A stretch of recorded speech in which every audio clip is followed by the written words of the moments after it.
ไปต่อกันที่ปัญหาลักทรัพย์พลเมืองที่เจ้าหน้าที่สามารถแก้ไขได้รายละเอียดไปที่ตามชมปัจจุบันปัญหาการลักทรัพย์พลเมืองก็เป็นอีกหนึ่งปัญหาที่เกิดขึ้นหลายซึ่งมันได้สร้างความบ่สงบในแก่สังคมและยังเป็นการกดน่วงทวงดึงในการสร้างสรรค์พัฒนาประเทศชาตินำอีกแต่ถึงอย่างใดก็ตามผู้ที่เคลื่อนไหวลักทรัพย์ของพลเมืองแต่ละรายก็หนีบ่พ้นระเบียบกฎหมายและการจับกุมของเจ้าหน้าที่ตำรวจดังคดีรายนี้เจ้าหน้าที่ปกส.เมืองสองคอนได้สมทบกับอำนาจการปกครองบ้านได้วางกำลังเข้าจับตัวผู้ถูกหาอยู่เฮือนพี่น้องของผู้เกี่ยวที่บ้านนารามเมืองสองคอนแขวงสวรรณเขตในวันที่29ธันวาคม2016สามารถกักตัวเป้าหมายผู้กระทำผิดได้1คนคือเท่าจอยหรือเติงอายุ22ปีกรรมกรอยู่บ้านโพลงามเมืองนครเพ็งแขวงสารวันพร้อมของกลางรถยักษ์ Honda Wave สีดำแดง1คันผ่านการสอบสวนในเบื้องต้นของเจ้าหน้าที่ผู้เกี่ยวได้ให้การยอมรับสารภาพว่าตนได้ลักรถยักษ์คันดังกล่าวแท้โดยระยะเดือนกันยายนปี 2016ผู้เกี่ยวได้มาสมัครเข้าเฮ็ดเวียกกรรมกรอยู่บ้านไฮคำเมืองไสเสถานครหลวงเวียงจันทน์ต่อมาได้ระยะหนึ่ง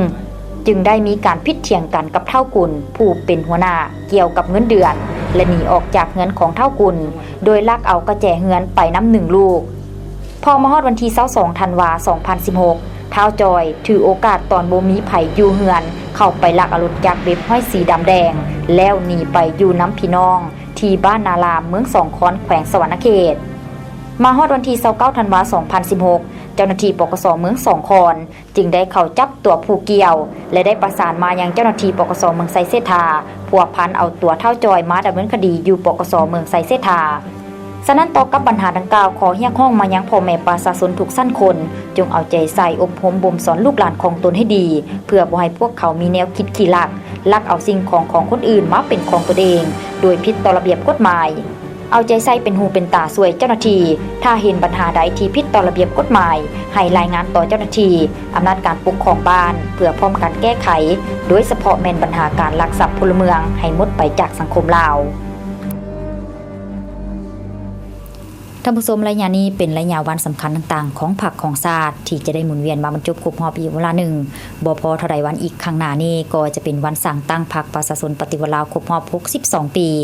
ดังนั้นเพื่อให้ในวันดังกล่าวมีความหมายความสำคัญก็ขอเชิญชวนมาตรฐานประกอบส่วนเข้าในทุกกลุ่มเขตเวียกงานโดยเฉพาะและแม่นเวียกงานป้องกันชาติป้องกันความสงบร่วมแรงร่วมใจกันในการประกอบส่วนปกปักรักษาและสร้างสรรค์พัฒนาประเทศชาติให้มีความเจริญรุ่งเรืองศรีวิไลก่อนจากกันในมื้อนี้ฝากไว้กับคำสุภาษิตที่ว่าถ้าทานดุมันทานจะประสบความสำเร็จแต่ถ้าทานทั้งดุมันและใส่หัวคิดนำพร้อมทานจะประสบความสำเร็จยิ่งใหญ่กว่าเก่า